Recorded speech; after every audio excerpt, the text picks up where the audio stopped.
Oh my God, I love your dress. Thanks, it has pockets. Hi everyone, Gabriela here from the Sewing Studio. Today I have a designer spotlight for you. Her name's Mimi G. You may already follow her on Instagram at Mimi G Style or her YouTube channel where she has sew-alongs to all of her patterns.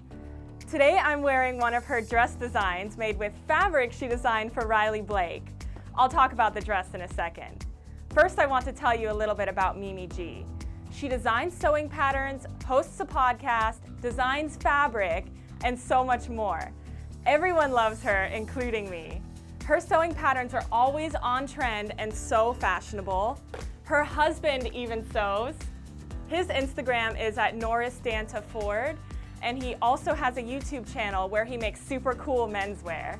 You can check out Mimi G's website at mimigstyle.com for more about her blog, and what she's doing in the sewing community. You can find Mimi G's fabrics in-store or online at sewing.net. Let's get a close-up on these prints. She designed these knits and rayons featuring zebra stripes and leopard spots. The rayons would be perfect for a shirt or maybe a pair of flowy pants because of the beautiful drape rayon has.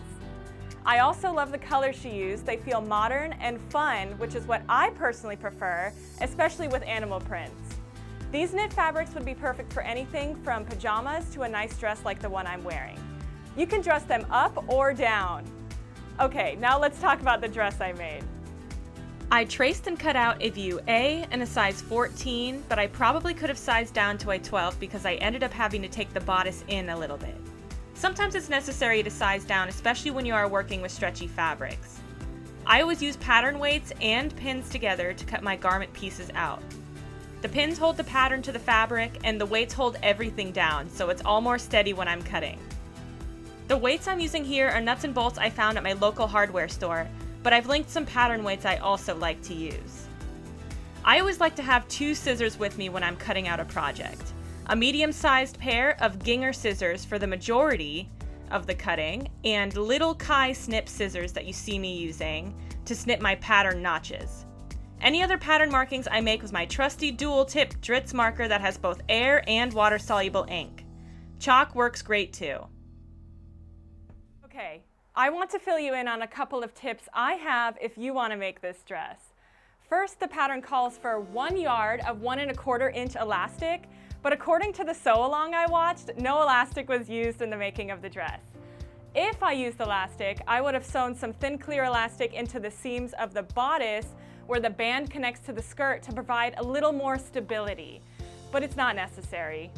Also, the pattern calls for lining. I used a stretch mesh, and I got the same amount of it as the main fabric and cut my pattern pieces out of both of the main fabric and mesh at the same time.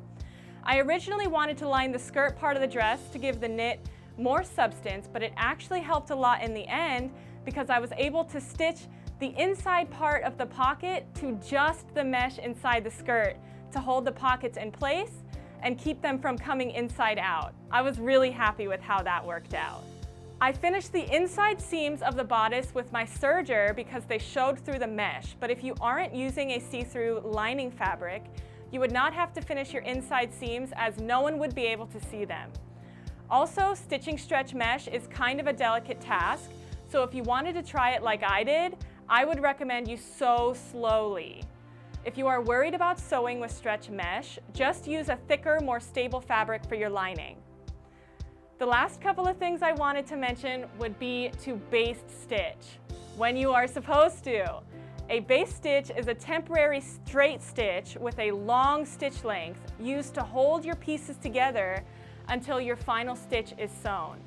Usually I think I'm too cool for basting, so I skip it, but I'm here to tell you that it was so helpful when making the dress, and I'll be baste stitching more from now on.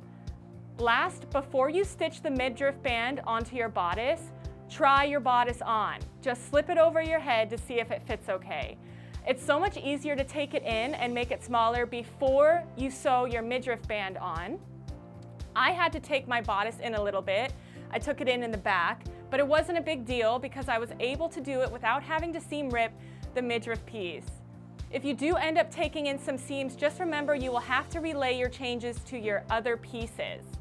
Like the seam on your midriff piece will probably be bigger than 5/8 of an inch, and you can just trim it down after you stitch it. I always try on the garments I make throughout the process to be sure everything is fitting the way it needs to be. You can find Mimi G's patterns in our store where we have the books full of sewing patterns, and then look through the drawers to find your pattern. I love looking through these books to get inspiration for my next project. Also, like I mentioned before, my favorite part about Mimi G's sewing patterns is that she usually has a sew-along on her YouTube channel you can watch while you sew. It's like sewing with a friend, and when I watch these, I never have to read the instructions. I just pause and play the video when I need to. Thanks for watching this designer spotlight. Be sure to like or share this video or subscribe to our YouTube channel if you thought this was helpful. I can't wait to see what you guys do with this fabric and what patterns by Mimi G you make.